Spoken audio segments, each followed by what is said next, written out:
جو ہے نا وہ منیف فاروق، اس نے ان کی طرف سے آ کر بتا دیا ہے کہ آپ نوٹیفکیشن جاری کریں نہ کریں، آپ ایکسٹینشن دیں نہ دیں، وہ آٹومیٹیکلی جو ہے وہ 2027 تک جو ہے وہ آرمی چیف ہیں۔ اس کے بعد وہ کیا کہتے ہیں؟ اس کے بعد وہ کہتے ہیں کہ جو سہیل آفریدی ہیں یہ قانون کی بات کرتے ہیں، یہ یا آفریدی کو خط لکھا، یہ اسلام آباد ہائی کورٹ میں گئے، انہوں نے پنجاب حکومت کو خط لکھا، تو یہ آئین شائن کیا ہوتا ہے؟ یہ قانون شانون کیا ہوتا ہے؟ یہ طاقت ہے، طاقت جو کہ جرنیلوں کے پاس ہے۔ یعنی میں نے آپ کو بتایا کہ سپریم کورٹ جو تھی نا فرانس کی، اس نے کہا تھا کہ یہ جو بادشاہ ہے نا لوئی، یہ اللہ کی طرف سے ہے، یہ جب دیکھتا ہے تو یہ نہیں دیکھتا، اللہ دیکھتا ہے معاذ اللہ، یہ جب کرتا ہے تو یہ نہیں کرتا، اللہ کرتا ہے معاذ اللہ، یہ جب سنتا ہے تو یہ نہیں سنتا، اللہ سنتا ہے۔ یہ سپریم کورٹ نے کہا تھا لوئی کے بارے میں، اور جب انقلاب آیا تو وہ لوئی اور اس کی گھر والی کا جو حال ہوا وہ کتابوں میں لکھا ہوا ہے۔ تو منیف فاروق کہہ رہا ہے کہ کون سا آئین، کون سا قانون، یہ تو طاقت ہے، کوئی مل کے دکھائے، ٹینک آ جائیں گے، توپیں آ جائیں گی۔ اور ویسے بھی جنرل جا صاحب کہہ چکے ہیں کہ یہ ردی کا ٹکڑا ہے، یہ جو آئین ہے کسی وقت بھی اس کو پھاڑ کے ٹوکری میں پھینکا جا سکتا ہے۔ یعنی اب سوال ہو سکتا ہے نا جرنیلوں سے کہ قرآن، اللہ معاف کرے معاذ اللہ، تو وہ بھی کاغذ کا ٹکڑا ہے، وہ بھی کاغذوں پہ لکھا ہوا ہے، پوری دنیا میں پڑھا جا رہا ہے، تو ہم اسے پھاڑ کے معاذ اللہ استغفر اللہ ردی میں پھینک دیں تو بعد اللہ کا کلام گیا جو قیامت تک ہے۔ تو دنیا تو آئین پہ چل کے جو ہے وہ ترقی کر رہی ہے، قانون پہ چل کے ترقی کر رہی ہے۔ یہ کہہ رہے ہیں کہ کون سا قانون شانون، کون سا آئین شائن، تو طاقت ہے۔ یعنی یہ تو، یعنی جو ہارڈ سٹیٹ کہا گیا، تو ہارڈ سٹیٹ کا تو مطلب ہوتا ہے آئین پہ عمل کرنا، قانون پہ عمل کرنا۔ یہ ہارڈ سٹیٹ ہے کہ جی بدماشی ہے، ہم نہیں کرنے دیتے۔ یہ ملک کس طرح ترقی کرتے ہیں؟ یہ منیف فاروق کہہ رہا ہے کہ وہ جا کر ادھر در پہ سجدہ کریں، بوٹ چمکائیں، اپنی قمیض ماریں بوٹوں پہ، تو ان کی ملاقات ہو جائے گی۔ یعنی وہ میں نے آپ کو واقعہ بتایا نا کہ ایک شیر اور ایک ریچھ اور ایک بھیڑیے نے مل کر شکار کرنے کا فیصلہ کیا۔ شیر نے ہرن کو گرا لیا، اس نے اس کے 3 حصے کیے، 3 تھے جانور، وہ بڑے خوش ہوئے کہ 3 حصے ہیں۔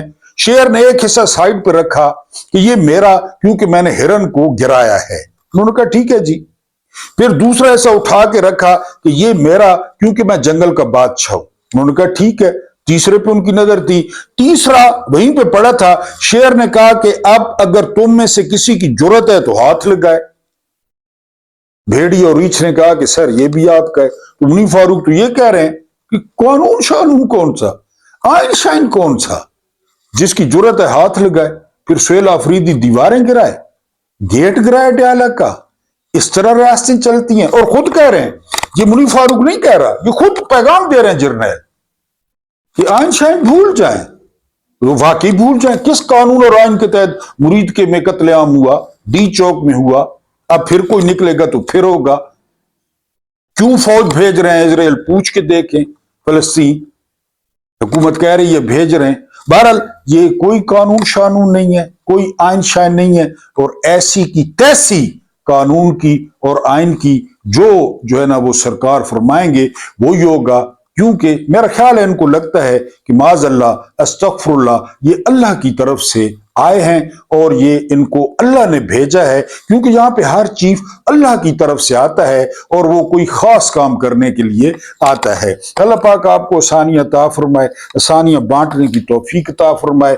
میرا رب کریم آپ کے اور میرے مرحومین کی مغفرت فرمائے، ان کے ساتھ عدل کا نہیں رحم کا اور احسان کا معاملہ فرمائے۔ مجھے برداشت کرنے کا بہت بہت شکریہ۔